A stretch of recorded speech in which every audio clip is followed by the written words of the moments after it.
en Efesios 3, 20 y 21. Y a aquel que es poderoso para hacer todas las cosas mucho más abundante de lo que pedimos o entendemos, según el poder que actúa en nosotros, a Él sea la gloria en la Iglesia en Cristo Jesús por todas las edades, por los siglos de los siglos. Amén.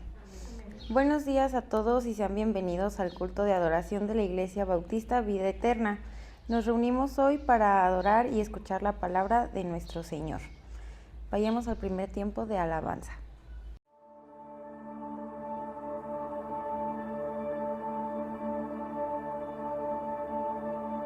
Tú fuiste el verbo en el principio, unigénito de Dios, el misterio de tu gloria, revelado en tu amor. Cuán hermoso es su nombre, cuán hermoso es su nombre, es el nombre de Jesús mi Rey. Cuán hermoso es su nombre, nada se iguala a él.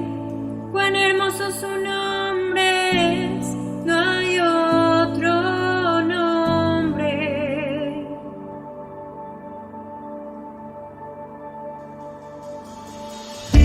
Dejaste el cielo por salvarme, me viniste a rescatar.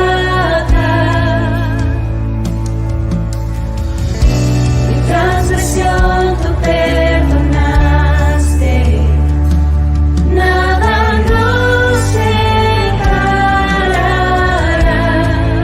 Majestuoso su nombre, majestuoso su nombre, el nombre de Jesús mi Rey. Majestuoso su nombre, nada se iguala a él. Majestuoso su nombre, no hay otro nombre. Majestuoso su nombre, no hay otro nombre.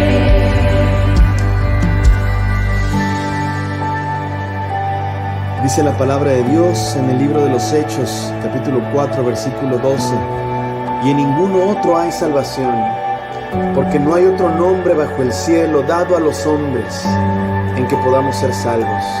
Solamente en el nombre de Jesús hay salvación, porque Él resucitó. Vamos a adorarle con todo nuestro ser. Él es Dios. La muerte venciste, el velo partiste, la tumba vacía ahora está.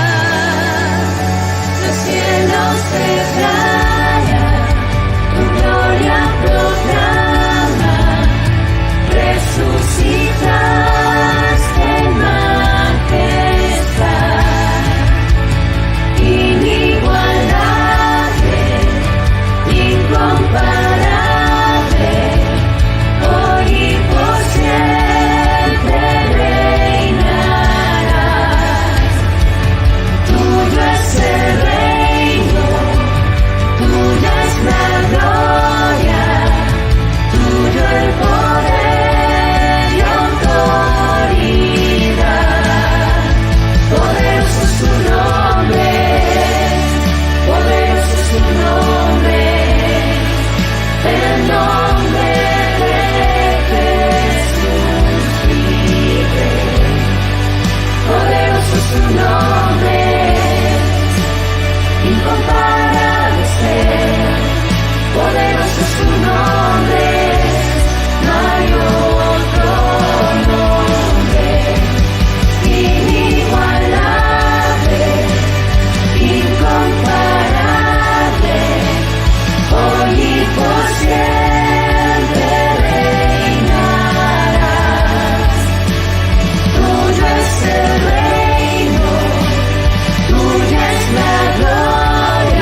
queremos dedicar esta canción a todos aquellos que se han mantenido fieles al Señor, a pesar de la enfermedad, las crisis, la tristeza, los problemas e incluso la muerte, han permanecido firmes en la roca que es Cristo.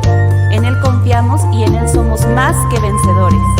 Una fe que es la esperanza en lo que no puedo ver. Un amor incomprensible que cautiva mi interior. Cuando muchos se preguntan si en verdad existe Dios y no entienden por qué, si este mundo es al revés, tú puedes vivir feliz.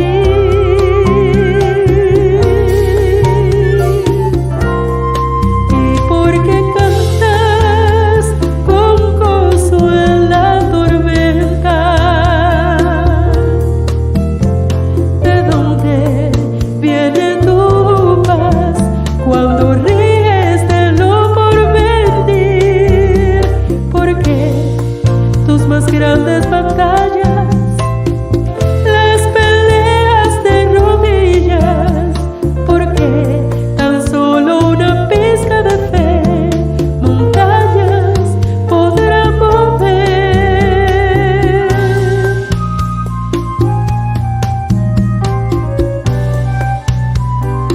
Estamos seguros de esto. En medio de toda aflicción, somos más que vencedores, por medio de Jesucristo, quien nos amó. Se preguntan por qué cantas con gozo en la tormenta. ¿De dónde viene tu paz cuando ríes de lo por venir? Porque tus más grandes batallas las peleas de rodillas, porque tan solo una pizca de fe montañas podrá mover. Y solo podrás decir: es Jesús que vive en mí, y por Él yo tengo victoria. Jesucristo es mi victoria, y con Él yo vivo en victoria y soy vencedor.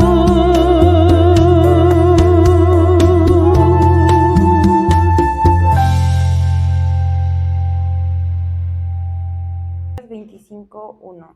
Señor, tú eres mi Dios, te exaltaré y alabaré tu nombre porque has hecho maravillas. Desde tiempos antiguos tus planes son fieles y seguros. Continuemos alabando.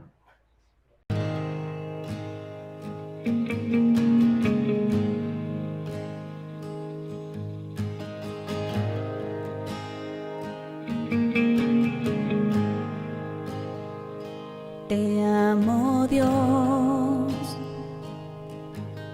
porque tus misericordias nuevas son y sostienen mi ser desde el momento en que despierto hasta el anochecer. Cantaré la grandeza de tu amor, porque tú siempre has sido bueno, porque tú siempre has sido tan fiel. Te alabaré con cada aliento y cantaré la grandeza de tu amor. Te amo, Dios, me has guiado por el valle del dolor, junto a mí tú has estado, te he conocido como Padre y como un amigo fiel. Confiaré la grandeza de tu amor.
cantaré la grandeza de tu amor.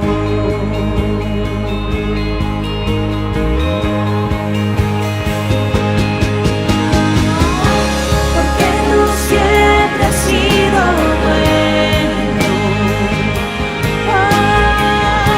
porque tú siempre has sido tan fiel. Cantaré con cada aliento y cantaré la grandeza de tu amor. Cantaré la grandeza de tu amor.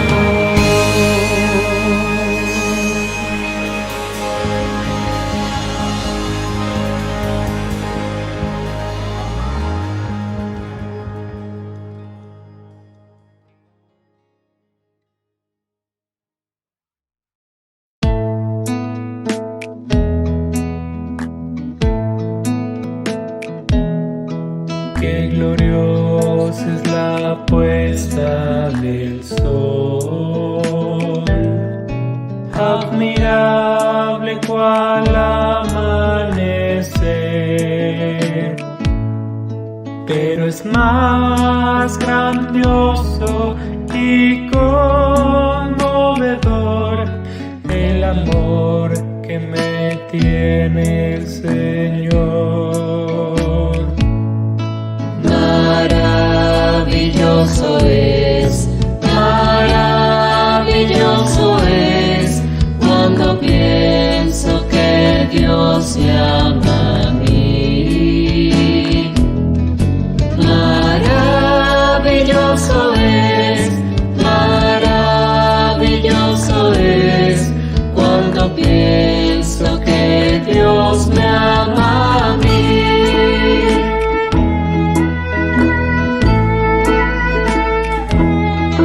Maravilla de un sol que se oculta,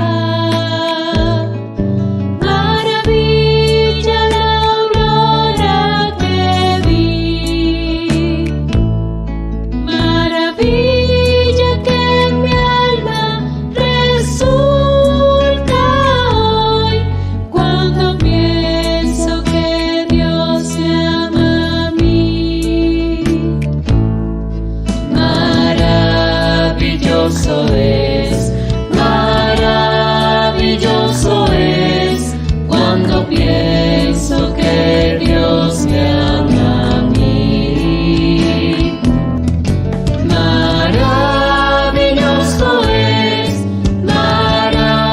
Maravilloso es cuando pienso que Dios me ama a mí.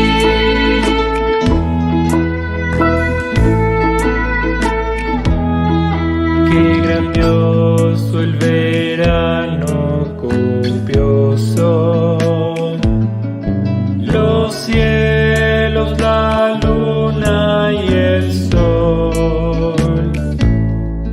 Pero es más grandioso y conmovedor el amor que me tiene el Señor.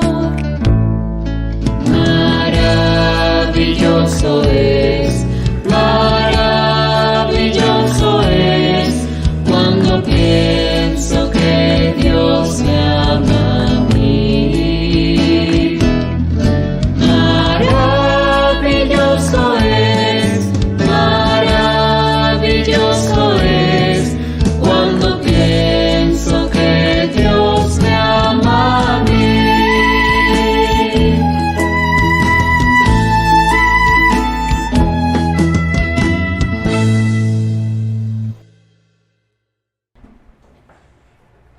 Es momento de hacer nuestra profesión de fe. Entonces, si tienen una Biblia, ya sea física o digital, la tomamos con la mano derecha y vamos a decir: la palabra de Dios contenida en este libro es la verdad que acepto creer, es la enseñanza que me comprometo a seguir y es la esperanza que me atrevo a confesar. Nada me impide recibirla, nadie evitará que la haga parte de mi vida y por ningún motivo dejaré de proclamarla. Estoy aquí para leerla, oírla y vivirla diariamente. Amén. Démosle paso a nuestro pastor. Pues tenemos ahora sí que la siguiente entrega de esta serie, la octava entrega de esta serie, La familia, un diseño de Dios. Y hoy vamos a ver una historia maravillosa, es la historia de José. Es bien famosa, ¿verdad? Hasta obra de teatro hay de José el Soñador. Y dicen que estaba muy padre, se ha presentado con gran éxito en Broadway, se ha presentado con gran éxito en la Ciudad de México y ha hecho giras. Y dicen que está preciosa la obra, pues más precioso es todavía la historia original. Y a veces vemos, mis queridos hermanos, el título del sermón se llama José, una historia de reconciliación y de perdón. Qué difícil es a veces para la mente humana pensar en la reconciliación y el perdón. Pensemos en alguien que nos haya agraviado, que nos haya insultado, que nos haya hecho cosas que nos han dolido y pensemos lo difícil que es el perdón, lo difícil que es la reconciliación. Y luego pensamos en sociedades divididas, ¿no? En sociedades enfrentadas, confrontadas, ricos contra pobres, chairos contra fifís, y etcétera, etcétera. Y tenemos ejemplos bien claros de reconciliación y perdón en nuestro mundo contemporáneo. Ustedes recuerdan, a los más jóvenes a lo mejor ya no les tocó, los demás sí, quizás, pero ustedes recuerdan el régimen del apartheid en Sudáfrica, y si no saben yo les comento ahorita, les platico. En Sudáfrica, resulta que en Sudáfrica vivían divididos 4 millones de personas de color, negros, eran sojuzgados por 25 millones de blancos. Y eso era legal, fíjense, cómo a veces la diferencia entre la justicia y la legalidad, ¿verdad? Me dirijo hacia allá porque Giovanni es abogado y él sabe que no siempre la cuestión de lo legal es justo, no lo es. Podemos expresarnos abiertamente, aunque con riesgos, de decir que sí, el aborto en muchos estados de nuestro país es legal, hasta los 12 semanas y media, pero no es justo. Entonces esa diferencia entre la justicia y la legalidad es algo que tenemos que ver. ¿Y a qué va lo del régimen del apartheid? Había 1,700 leyes que dividían perfectamente cómo tenían que vivir la población negra y la población blanca. Por ejemplo, había tiendas para blancos, pero no para negros. Había transporte para negros, no para blancos. Había libertad de comprar lo que quisieran, pero no había libertad económica para ese grupo que estaba rezagado, estaba ahí. Así que fue un régimen que fue legal, pero no justo. Y les voy a platicar en el libro del Factor Humano de John Carlin. Por ahí hay una película muy interesante que se llama Invictus. No sé si la han visto, que trata de la historia, Invictus. Pues trata de esto. John Carlin escribe una entrevista memorable realizada en noviembre del 85. Era la época de la llamada Guerra Popular y lo que nos transmitía la televisión eran barricadas de jóvenes negros que con piedras se enfrentaban a soldados blancos perfectamente armados. Y veíamos tanques que arrasaban las barricadas con los jóvenes negros allá atrás. Eran escenas terribles. Eso era lo que se vivía cotidianamente en Sudáfrica. Un régimen mantenido así, con fusiles, ¿sí? Y había un líder, Nelson Mandela, que llevaba más de 20 años preso. Estaba preso y le habían trasladado de una isla, que era una isla siniestra, Robben Island se llamaba. Así que pensamos nosotros en lo que eran las Islas Marías, que está al inicio, cuando se concibió como un lugar para exclusión social completa. O lo que era la prisión de Alcatraz, ¿no? Hay muchas películas de Alcatraz, Fuga Imposible y todo, que es una isla en la bahía de San Francisco, en donde decían que era imposible huir. Ahí estaba en una prisión de esas, pero todavía peor en Sudáfrica. Y 3 años lo habían trasladado yo a una prisión ya un poquito más tranquila, cerca de Ciudad del Cabo, que es la capital de Sudáfrica. Ahí le detectan que tiene problemas de próstata. Y pues le operan pronto, y en esas 3 semanas que tiene de convalecencia en el hospital, son las primeras 3 semanas que vive fuera de la cárcel. 3 semanas fuera de la cárcel. ¿Cuál era el delito? Estar oponiéndose a ese régimen, el apartheid. Ese era su delito. ¿Qué sucedía en el mundo? Estaban, pues si había pleitos, pues también en el mundo había pleitos. La Guerra Fría, Estados Unidos contra Rusia, bueno, la URSS, la Unión Soviética, la Guerra Fría, desde el fin de la Segunda Guerra Mundial, el mundo dividido, el mundo peleando entre sí, y hay una señal de conciliación. Se quedan de ver Ronald Reagan y Mikhail Gorbachev. Y así como que ese guiño dijo, pues en Sudáfrica lo podemos hacer. Y el presidente Wellenburg manda a Cobel Coates a que se reúna con Mandela en el hospital. Y Coates dice, yo pensé que iba a llegar y me iba a encontrar una persona hostil, una persona grosera, una persona que tiene 20 años o más ahí encarcelado por sus ideas y que me iba a rechazar. Pero dice Coates, sin embargo encontré un hombre sonriente, un hombre entrañable que estrechó la mano con verdadero afecto, que le habló en su idioma, el Afrikaans, que hablaba la población blanca, y que había aprendido Mandela en la cárcel, y que se mostró cordial. Los dos estaban conscientes de la importancia de esa reunión. El hecho de que no hubiera ninguna animosidad ya era señal, ya era una señal. Viene el cambio de presidente en el 89 y Frédéric de Klerk empieza a trabajar con Mandela. Y dice, no había campos de concentración como en el Tercer Reich, pero dice Mandela, había un genocidio moral. Los negros estaban excluidos y era un cruel exterminio del respeto de un pueblo por sí mismo, decía Nelson Mandela. Y pues viene el Congreso Nacional Africano y otros partidos de izquierda, dejan de ser organizaciones clandestinas y perseguidas. Nelson Mandela es liberado en el 90 y 4 años después es elegido presidente de la República de Sudáfrica. Si hubieran votado solo los negros por él, no hubiera ganado nunca. Eran 4 millones contra 25. Pero ¿qué es lo que había ahí? Unas ganas de reconciliación y de perdón de toda la población, los negros agraviados y los blancos también. Y en ese contexto viene el legendario partido de rugby de junio del 95. Ahora sí, bajo una sola bandera, bajo un solo símbolo, están los negros y los blancos apoyando a su equipo de rugby. El propio Mandela explica que utilizó la final del Mundial del Rugby como un instrumento para conseguir el gran objetivo estratégico de reconciliarlo. 15 años después tenemos el Mundial de Fútbol en Sudáfrica. Y todo el mundo decía, va a ser un fracaso, va a haber pleito, va a haber agresiones, va a haber gente inconforme, va a haber gente que asalte a los turistas, va a haber, era la expectativa. ¿Y qué nos muestra Sudáfrica?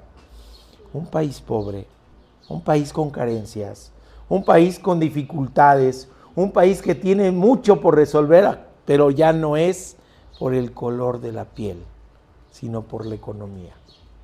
Ya no es por el color de la piel. Y entonces sucede una historia de reconciliación y cuando termina el Mundial todo el mundo dice asombrado, vimos a Sudáfrica unido. Incluso Sudáfrica había sido excluido de todos los eventos mundiales y de deportes por el régimen del apartheid. 2 años después, en el 96, viene una expedición al Everest, una expedición de Sudáfrica, que termina mal, desgraciadamente, 12 muertos en ese intento de alcanzar la cima del Everest. Pero en las entrevistas lo que encuentran es gente unida, sin importar el color de la piel, buscando rescatar vivos o los cuerpos de aquellos compañeros que murieron. Una señal de unidad. Así que la salida del régimen del apartheid no se puede entender sin la búsqueda de la reconciliación. No se trataba solamente de suspender las leyes injustas o de liberar a los presos. Era preciso cerrar todas las heridas del pasado y poner en cero el cronómetro de la historia. Y es a lo que nos invita esta palabra que vamos a analizar. Hay alguien que nos ha agraviado, hay alguien que nos ha lastimado, hay alguien que nos ha dañado tanto. Busquemos perdón o ofrezcamos perdón y busquemos reconciliación. Y a lo mejor ese alguien es la persona que vemos en el espejo todos los días, ¿eh? Probablemente nosotros seamos los que agraviamos, nosotros seamos los que agredimos, nosotros seamos los que no hemos podido dar un paso firme para la reconciliación. Y eso a veces lo vemos en las familias, que es tremendamente doloroso. Así que dijimos que el rencor y los agravios históricos son incompatibles para un futuro de reconciliación y perdón, como el que vivió Sudáfrica, como el que podemos estar viviendo en estos momentos y como los que podemos estar viviendo en nuestra vida personal y en nuestra vida familiar. Así que la palabra de Dios hoy nos invita a eso, a meditar en la reconciliación y el perdón. ¿Ok? Larguísima introducción, yo lo sé, pero ahora vamos a orar y vamos con las enseñanzas, ¿sí? Padre bendito, te damos gracias, Señor, gracias te damos porque en tu palabra encontramos guía, paz, exhortación, reconciliación y a veces, Padre, encontramos confrontación con nosotros mismos, con nuestra humanidad pecaminosa y tu voluntad es maravillosa, es buena, agradable y perfecta. Así que te pedimos, Padre, que nos hables el día de hoy, que nos exhortes hoy, que nos des esperanza, que nos des paz, que nos des consuelo, si es que estamos en una circunstancia en donde falte la reconciliación y el perdón. Así que, Padre bendito, danos oídos y corazón abierto y sensible para tus palabras y tus enseñanzas. En el nombre de Cristo Jesús oramos. Amén y amén. Primera enseñanza, hermanos.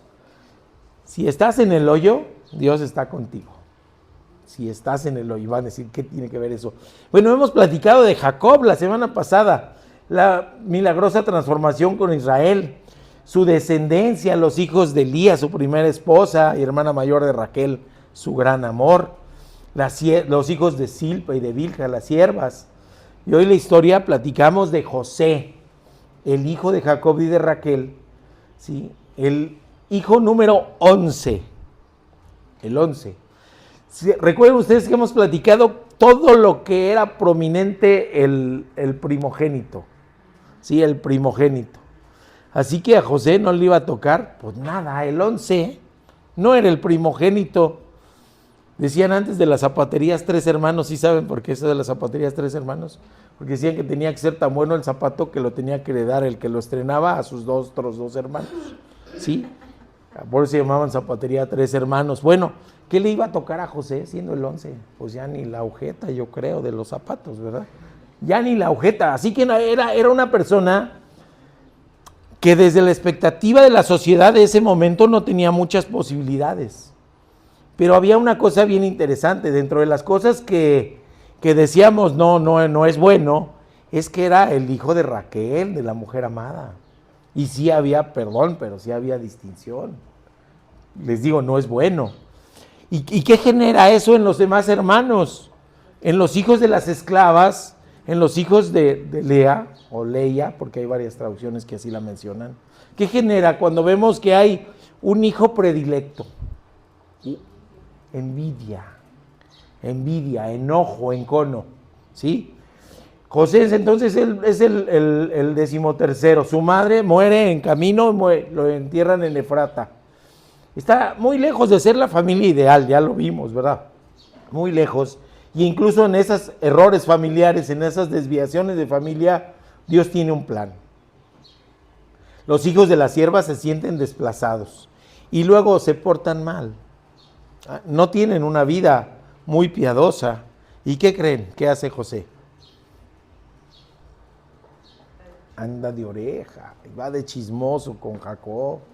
No, pues si de por sí se sienten desplazados, y de por sí tienen envidia, y luego ve el chismosito de José a contarle al papá lo que están haciendo, pues ¿qué genera? Peor de coraje, peor de enojo, peor de rencor.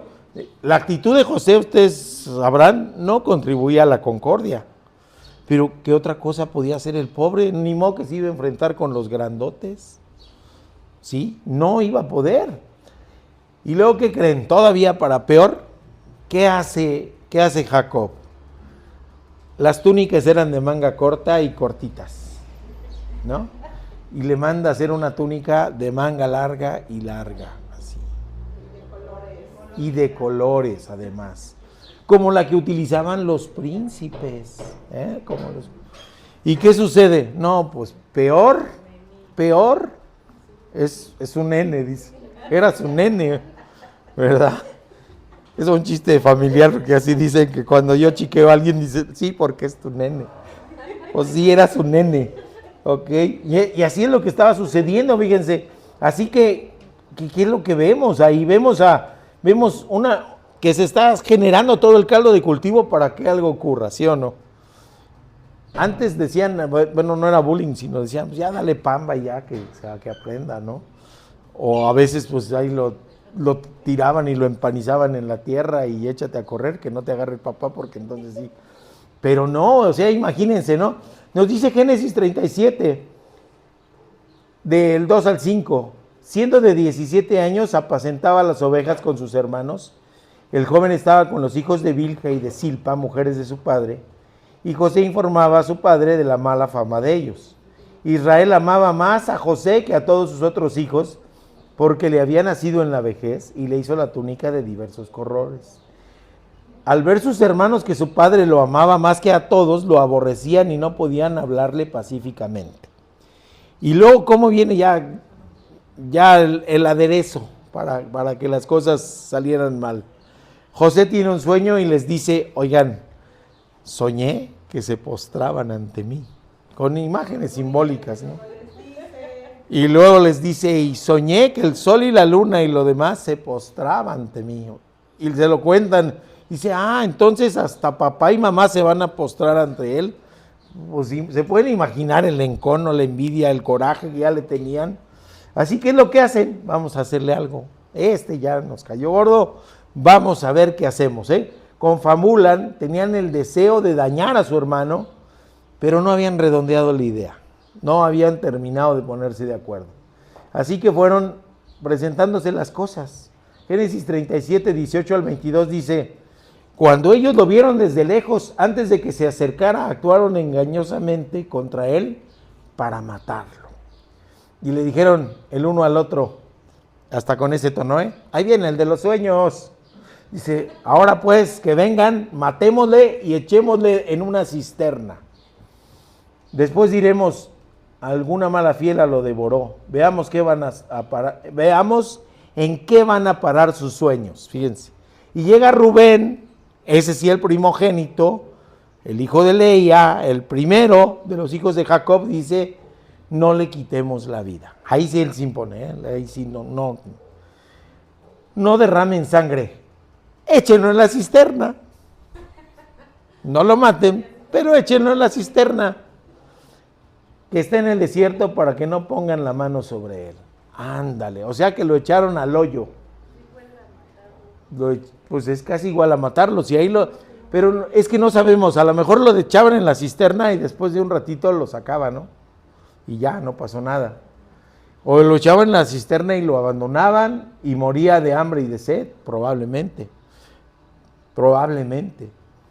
O a Rubén a lo mejor le remordía la conciencia y iba él solo, no sabemos, ¿no? Pero lo echaron en la cisterna, como eran, perdón la ilustración, como eran las novatadas en los equipos de fútbol americano de la UNAM. Los echaban en la cisterna y ahí los dejaban horas, ¿sí? Los echaban en la cisterna. Así que están en el hoyo. Hermanos, hermanas, ¿han estado en la cisterna? ¿Han estado en el hoyo? gente que ustedes amaban, gente que ustedes confiaban, gente con la que a lo mejor convivían cotidianamente, ¿han obrado para echarlos al hoyo? Sí. Yo creo que todos, ¿verdad? Todos hemos estado en el hoyo. Así que, ¿cómo dice ahí? ¿Cómo se llama la enseñanza? Aún si estás en el hoyo, Dios está contigo. Pues sí, todos hemos estado caídos, todos hemos sido agraviados, unos más, otros menos. Todos hemos sido víctimas de la envidia, todos hemos sido víctimas de confabulaciones, todos hemos sido víctimas de desviaciones de gente que gozaría si nos va mal. Gozaría si nos va mal. Y en este contexto podemos decir, oiga, sí, que le vaya mal al gobierno que quedó, que le vaya mal, lo detesto. Pues sí, si le va mal, nos va a ir mal a nosotros. Y no abona para la reconciliación y el perdón. Y entonces, bueno, pues llega José, lo despojan de su túnica. Todavía nos remarca aquí el escritor sagrado de colores. Lo tomaron y lo echaron en la cisterna, pero la cisterna estaba vacía. O sea que ni siquiera amortiguó el golpe, ¿eh? Ahí vas a la cisterna, vas al hoyo, porque allí te quiero ver, porque te tengo envidia, te tengo coraje, y yo te quiero ver en el hoyo. Eso es lo que le están diciendo, ¿ok? Pero después Dios obra, Dios tiene el control, Dios sabe que alguien que esté en el hoyo ahí injustamente, a lo mejor había hecho cositas para ganárselo, pero no para llegar al hoyo de la cisterna. Pero Dios tiene el control, y entonces, ¿qué es lo que hace? Que hace que llegue en ese momento una caravana de ismaelitas que venía de Galat, con sus camellos cargados de perfumes, bálsamo y mirra. O sea, llevaban una carga valiosa. ¿Para dónde? Pues para Egipto, que es donde estaba el billete, ¿verdad? El billete es como decir, vamos a cruzar la frontera del norte a propósito, porque allá está el dinero. Y entonces Judá dice a sus hermanos, ¿qué provecho hay en matar a nuestro hermano y en encubrir su sangre? ¿Quién es? Fíjense, Judá. Judá es el cuarto hijo también de Leía, no es el primogénito, y está en la genealogía del Señor, que viene de la tribu de Judá. Y Judá dice, ¿y qué provecho de matarle? Mejor lo vendemos. ¿Sí ven dónde está su corazón? Dice, vamos a venderlo. Total, ya desapareció, lo vendemos. Y entonces tomaron la túnica de José, degollan un cabrito del rebaño, empapan la túnica en la sangre, y después enviaron la túnica de diversos colores a su padre, y le dijimos, hemos encontrado pues si es él o no la túnica de su hijo. Sabían que era. ¿Para qué era? Para justificar la ausencia. ¿Para qué era? Para generar dolor a su padre, para limpiar su conciencia. Pero ¿qué creen? Acá estaba arriba, y acá estaba en su corazón lo que ellos habían hecho. Así que va a haber remordimiento, va a haber dolor. Y este joven, pues es llevado como esclavo a Egipto, porque es el plan de Dios. Hemos estado en el hoyo, hemos sido agraviados, hemos sido insultados, hemos sido pisoteados. Probablemente Dios tenga un plan para que todo eso sea como nos dice Romanos 8:28. ¿Qué nos dice Romanos 8:28? A ver, vamos a empezar con el primer juego. Romanos 8:28, ¿qué nos dice? En la versión que quieran. Pero es Pablo hablándonos, es Pablo diciéndonos.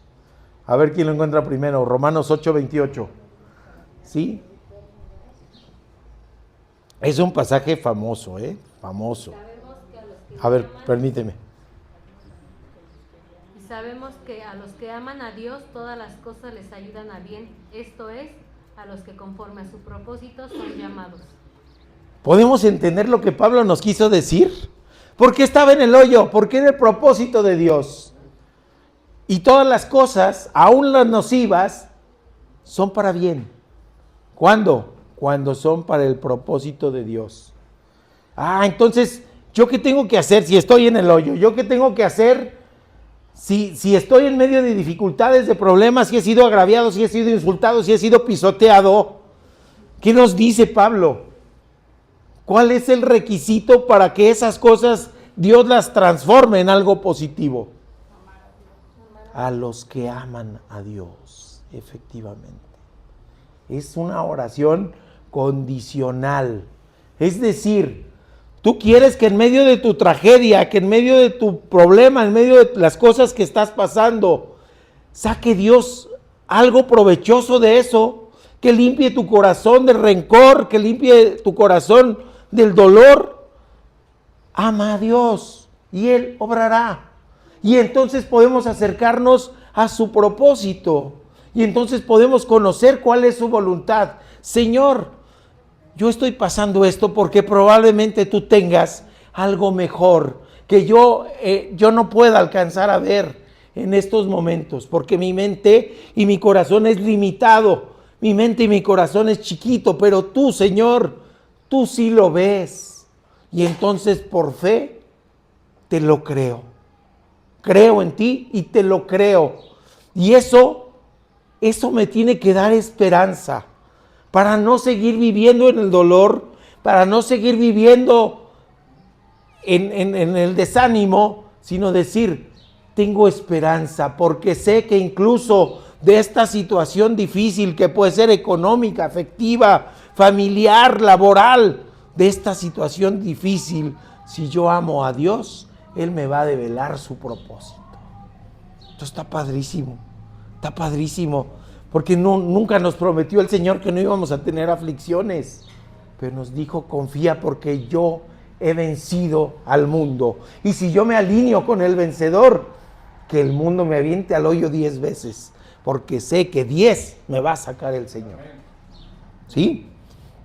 Segunda enseñanza, manteniendo la identidad, di no a la tentación.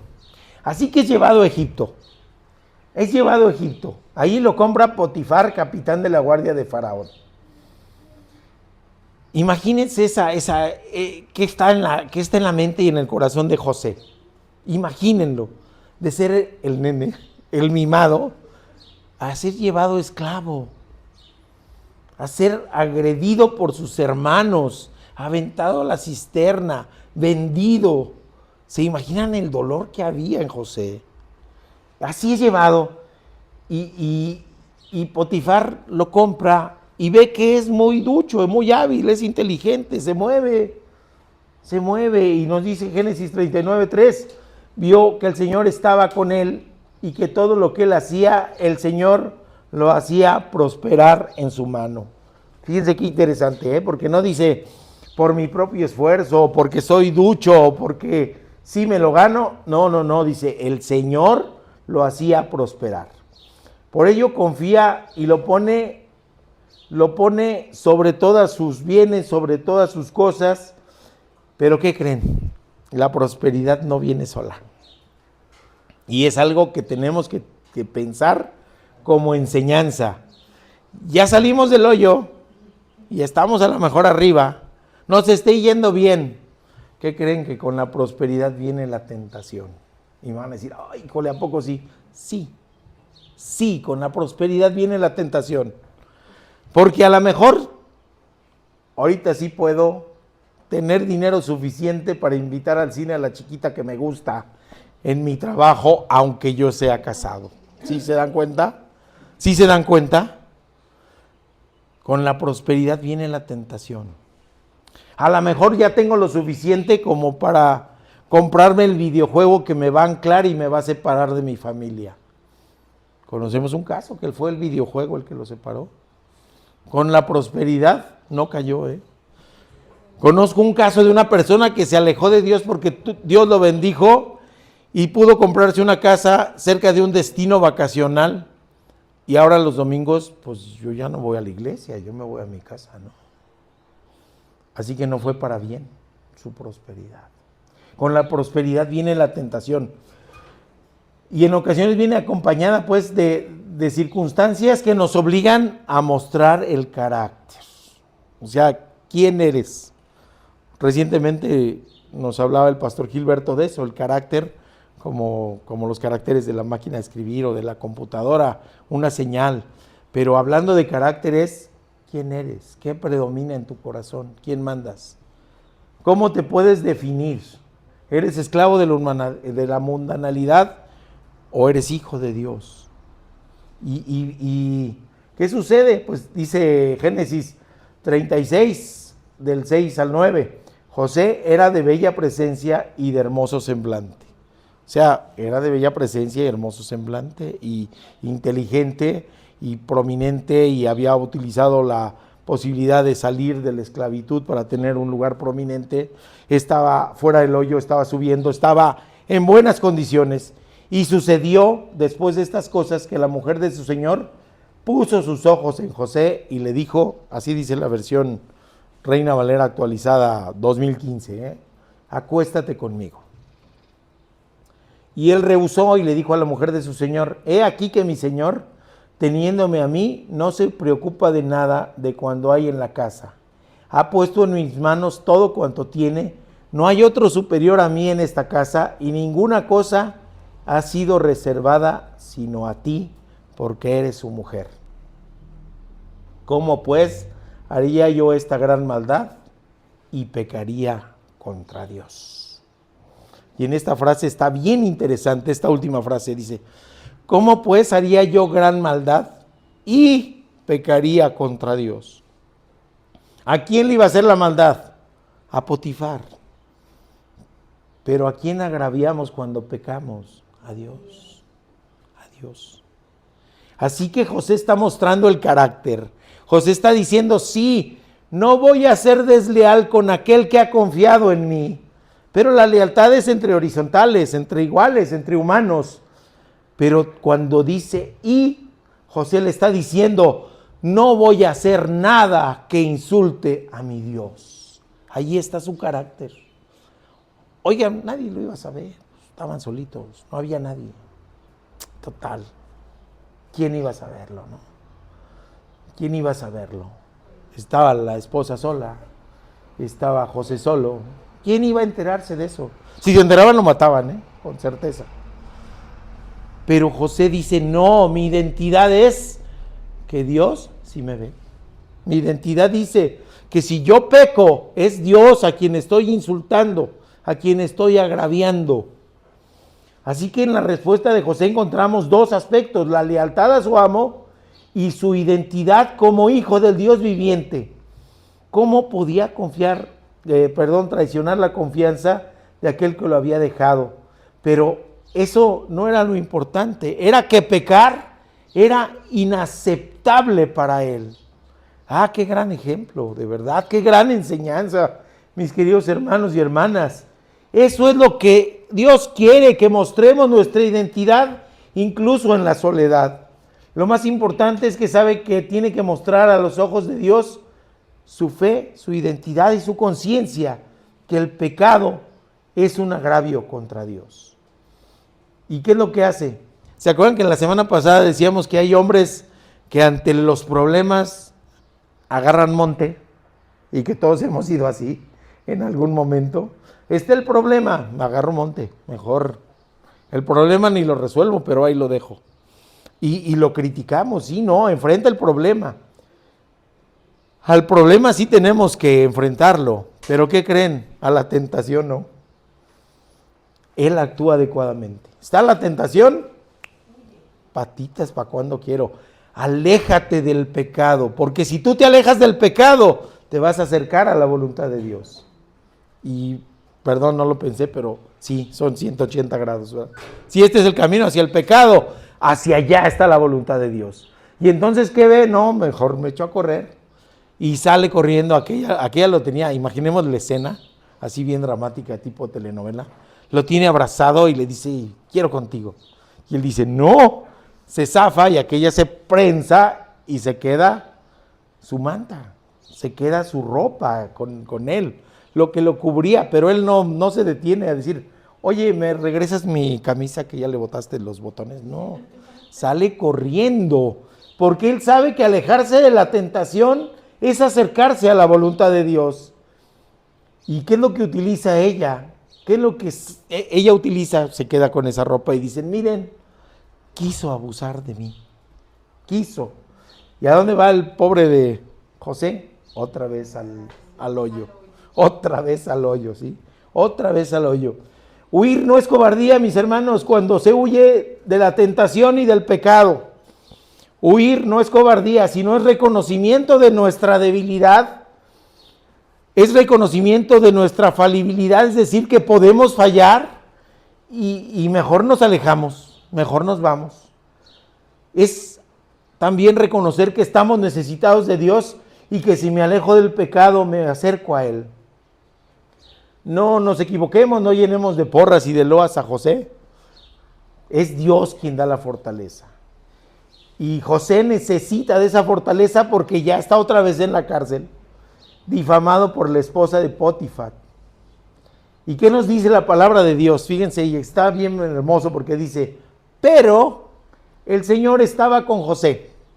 Ahí otra vez en la cárcel, el Señor estaba con José, lo miraba con agrado, dijo, no caíste en la tentación, estás en la cárcel, pero yo estoy contigo, yo estoy contigo. Así que le extendió su misericordia y le dio gracia ante los ojos del encargado de la cárcel. El encargado de la cárcel entregó en manos de José a todos los presos que había en la cárcel y todo lo que hacía allí José lo dirigía. Ándale. Pero era preso, pero lo dirigía.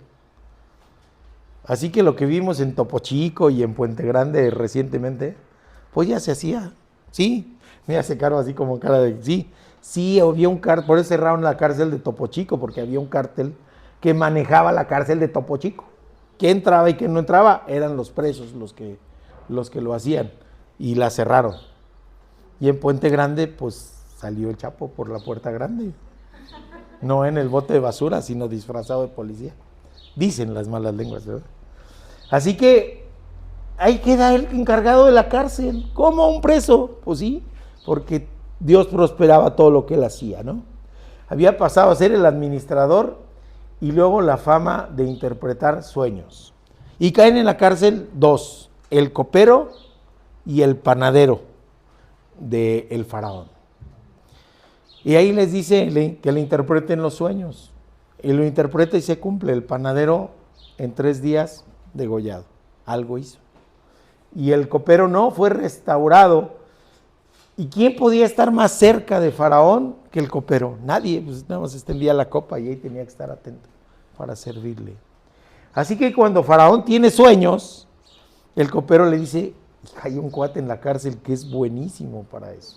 Es buenísimo para eso. Y entonces el Faraón, dice la palabra de Dios, Génesis 41, mandó a llamar a José y le hicieron salir apresuradamente de la mazmorra. Se afeitó, se cambió de ropa y vino a Faraón. ¿Se imaginan cómo estaba? ¿Cómo estaba José? Entonces Faraón dijo a José, he tenido un sueño y no hay quien me lo interprete, pero he oído hablar de ti, que escuchas sueños y los interpretas. José respondió al Faraón diciendo, fíjense, otra enseñanza, la humildad que hay en José. No está en mí, le responde a Faraón, no está en mí. Dios responderá para el bienestar del Faraón. Otra vez no dice, es que me he esforzado mucho y me he preparado mucho. Y no, José dice, esto que tengo es don de Dios. Y Dios lo utiliza para beneficio. Así que él va y le interpreta. ¿Qué sueña Faraón?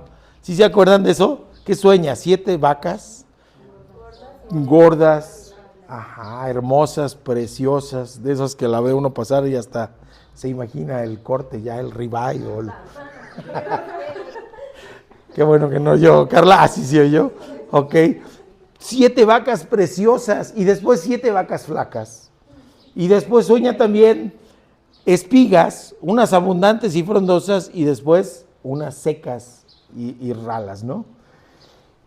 Y le dice, él le dice a Faraón, Dios ha mostrado a Faraón lo que va a hacer. Aquí que vienen 7 años de gran abundancia en toda la tierra de Egipto, pero después de ellos vendrán 7 años de hambre y toda la abundancia anterior será olvidada en la tierra de Egipto y el hambre consumirá la tierra. Así que esto le da la posibilidad, fíjense, de salvar a su pueblo. El Faraón dice, vamos a dejarle todo a las manos de José. José está guiado por Dios, José está aconsejado por Dios Dios le ha dado un talento para que esto funcione y entonces le dice, pues vamos a dejarlo ahí como encargado de todo. Y le dice Faraón, fíjense qué interesante, porque Faraón también se da cuenta que es Dios, el Dios verdadero, en medio de todos sus diosesitos, eso sí con minúscula y chiquitos, se da cuenta que hay un Dios todopoderoso y a él oye Faraón. Cuando Faraón le dice a José, puesto que Dios te ha hecho saber todo esto, no hay nadie tan entendido ni sabio como tú estarás cargo de mi casa y todo mi pueblo será gobernado bajo tus órdenes. Solamente en el trono seré yo superior a ti. Órale. Entonces lo sube a un nivel altísimo. Solamente está Faraón por encima de él. Se hace lo que José pide. ¿Se dan cuenta lo que nos dice Pablo? Los propósitos de Dios a los que le aman, del hoyo que cayó ya 2 veces, a lo prominente, a lo grande, porque Dios lo va a usar. Y ahí vamos a la tercera enseñanza, la importancia del perdón y de la reconciliación.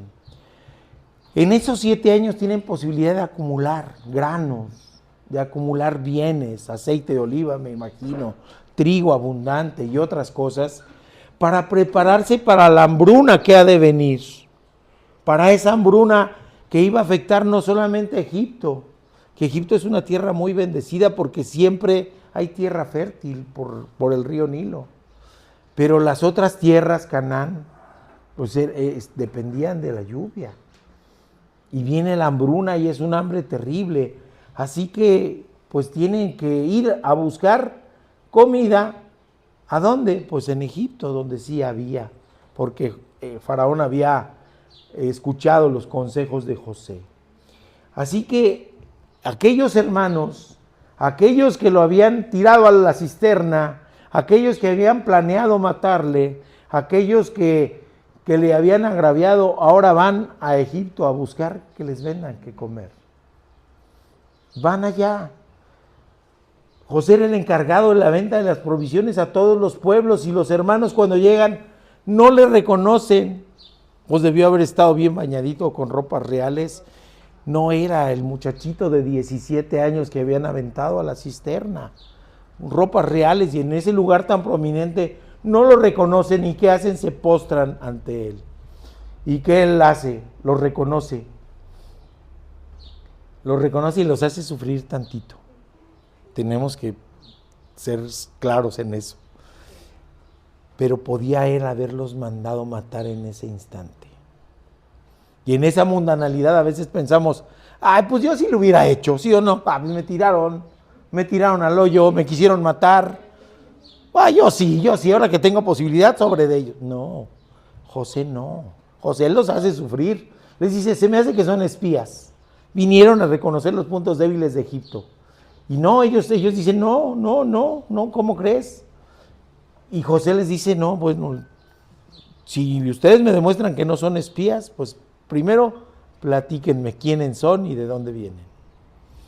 Y le pregunta si tiene a su padre todavía con vida y si su hermano Benjamín, el chiquito, todavía vivía. Le dicen, sí. Pues entonces, ¿qué creen? Tráeme al hermano. No, ¿cómo crees?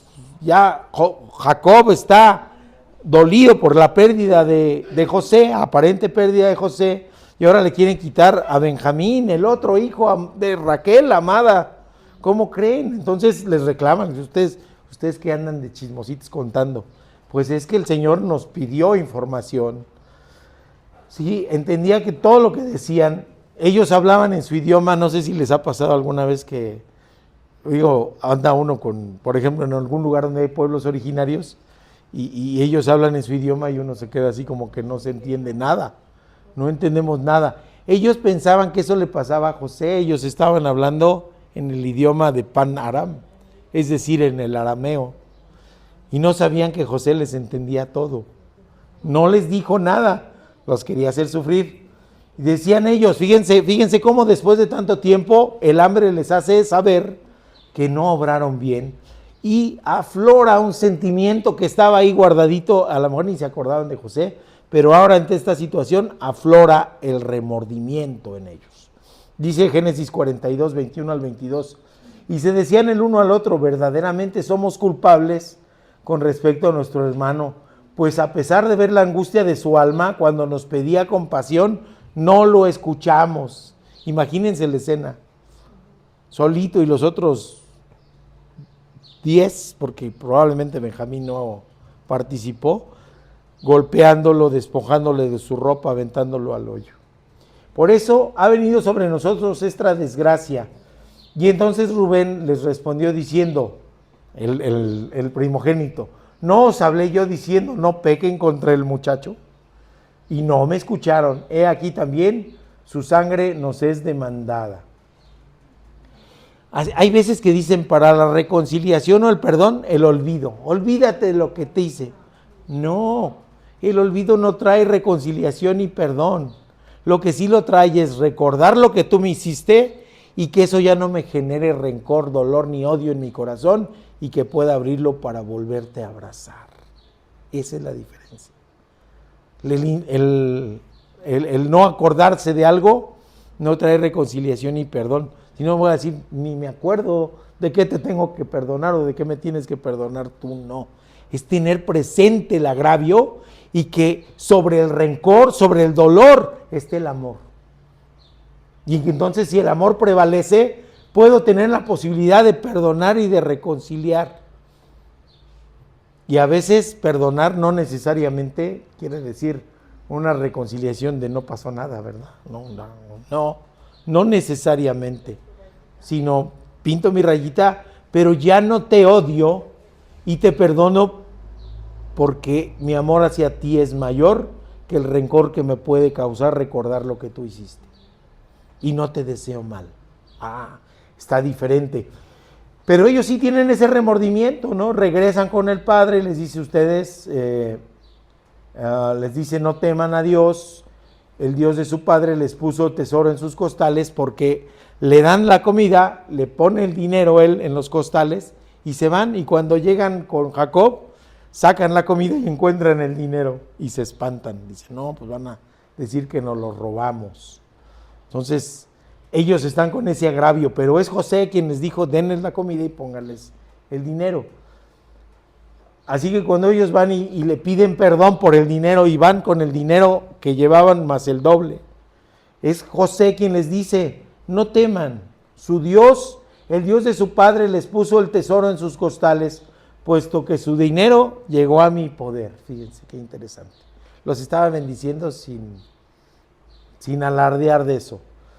Y luego llegó al saco de Simeón y lo acusan a Simeón les dice, bueno, que se quede Simeón mientras ustedes van y me traen al hijo menor, a Benjamín, para demostrarme que no son espías.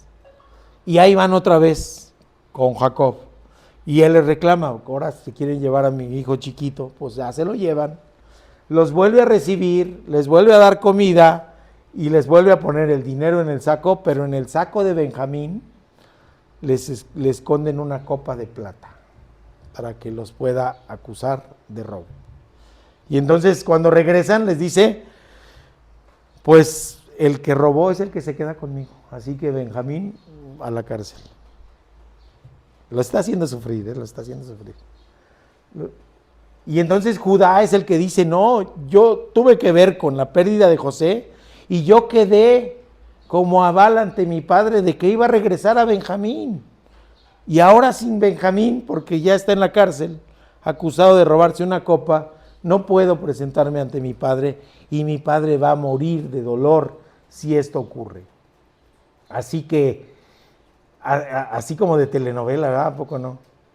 Como de telenovela, está todo eso así.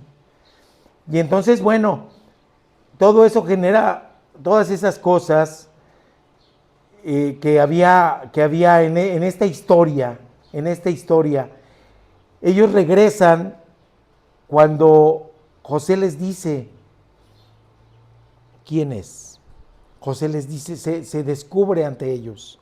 Les invita a comer, pero él no se aguanta, tiene ganas de llorar y se va lejos para que no lo vean llorar, se lava la cara, regresa y les dice, yo soy José, aquel que ustedes tiraron, aquel que ustedes aventaron a la cisterna, aquel que fue vendido por ustedes como esclavo. Yo soy aquel José. Y les dicen una cosa interesante, porque se abrazan. José llora con ellos, José llora y Benjamín llora también en el hombro, porque hay reconciliación y hay perdón.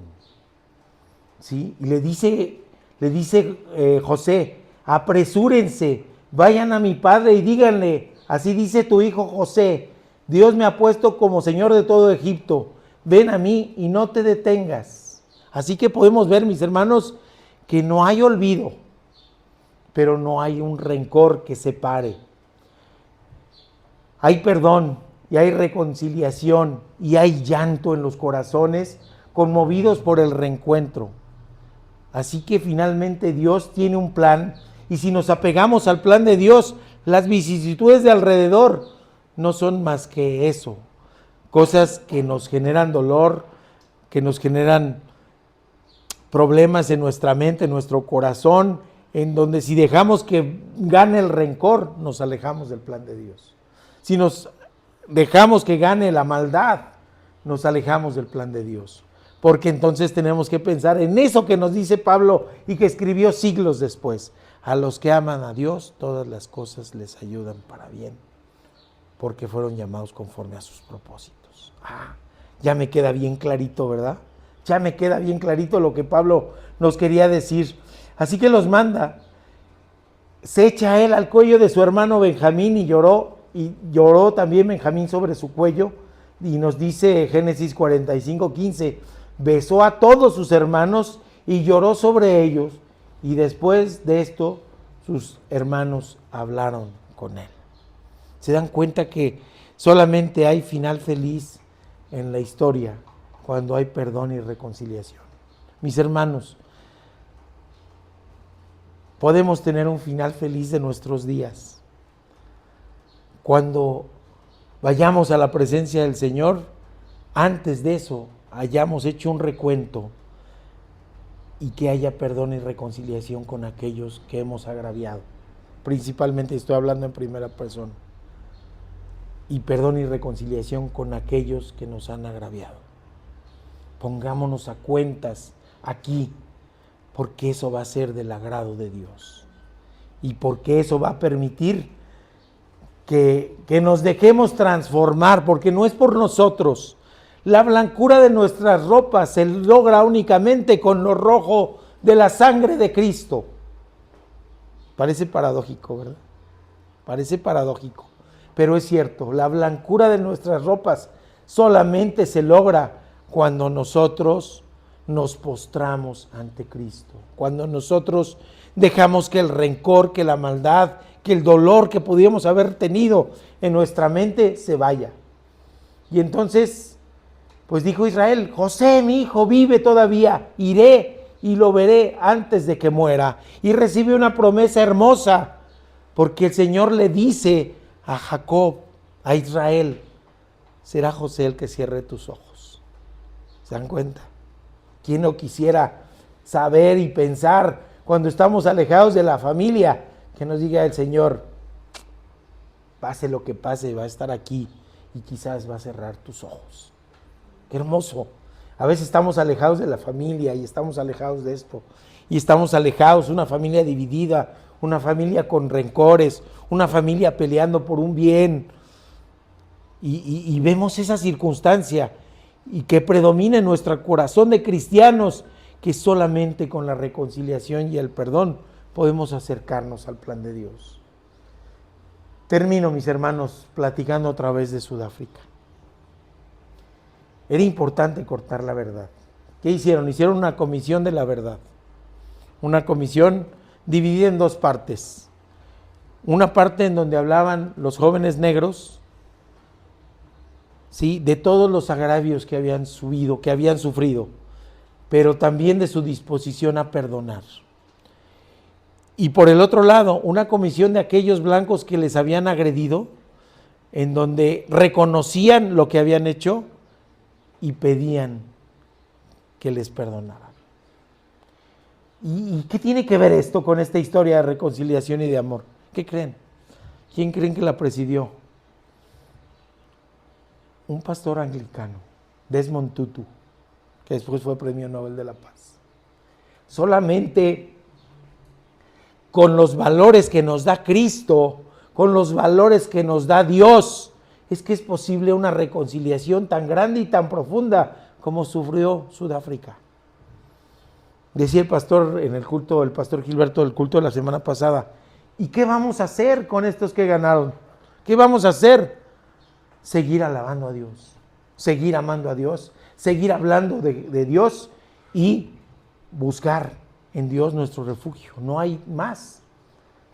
Habrá cosas en que tengamos que levantar la voz, mis queridos hermanos.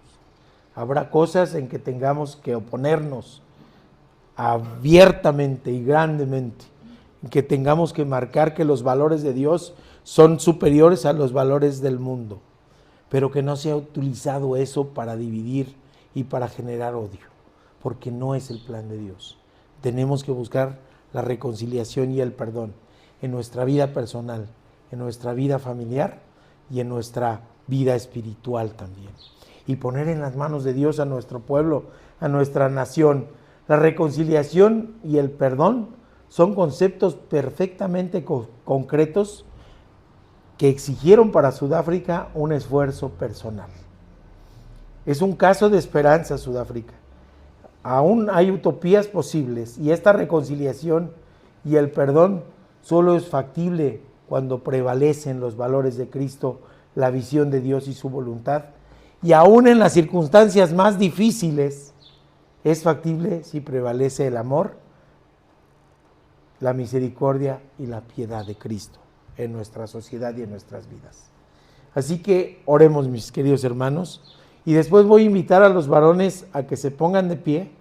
Vamos a entonar una canción, una alabanza, que es a la vez un compromiso que entonamos en el Congreso de Varones.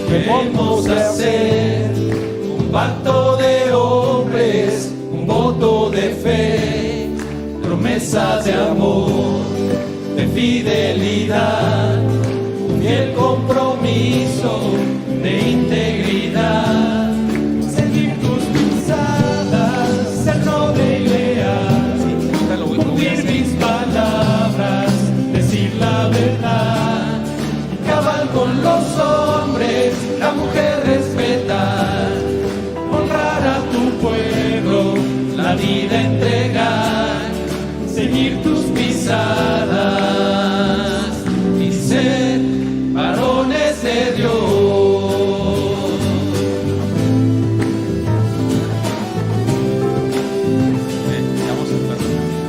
Me pongo de pie desde el corazón, me atrevo a decirte que te amo, Señor. Mi ofrenda será vivir para ti. Es mi compromiso, lo voy a cumplir. Seguir tus pisadas, ser noble y leal. Cumplir mis palabras, decir la verdad. Cabal con los hombres, la mujer respetar. Honrar a tu pueblo, la vida entregar, seguir tus pisadas y ser varones de Dios. Seguir tus pisadas y ser varones de Dios. Varones de Dios. Varones de Dios, varones de Dios, varones de Dios. Los hermanos, vamos a entonar nuestro lema y después una alabanza para despedirnos. Hasta que De todos lleguemos a la medida de la plenitud de Cristo. Efesios 4:13. Alabemos, mis queridos hermanos.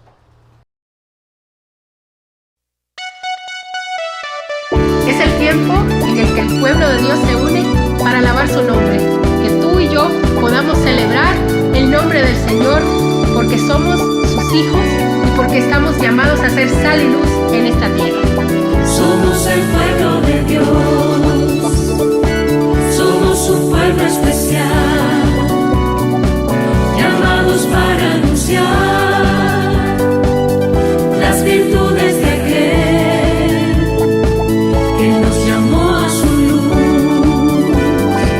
Somos el pueblo de Dios, su sangre nos redimió y su Espíritu dio para darnos poder y ser testigos de Él, y llevaremos su gloria a cada pueblo y nación, trayéndoles esperanza y nuevas de salvación,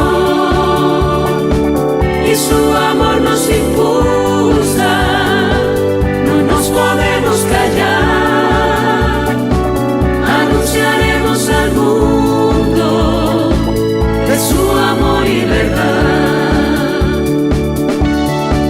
Este mundo hoy está necesitado de esperanza y nosotros, el pueblo de Jesucristo, podemos traer esa esperanza. No nos cansemos de proclamar su palabra a cada pueblo, a cada nación. Somos el pueblo de Dios, somos un pueblo especial, llamados para anunciar las virtudes de aquel que nos llamó a su luz. Somos el pueblo de Dios, su sangre nos redimió y su Espíritu dio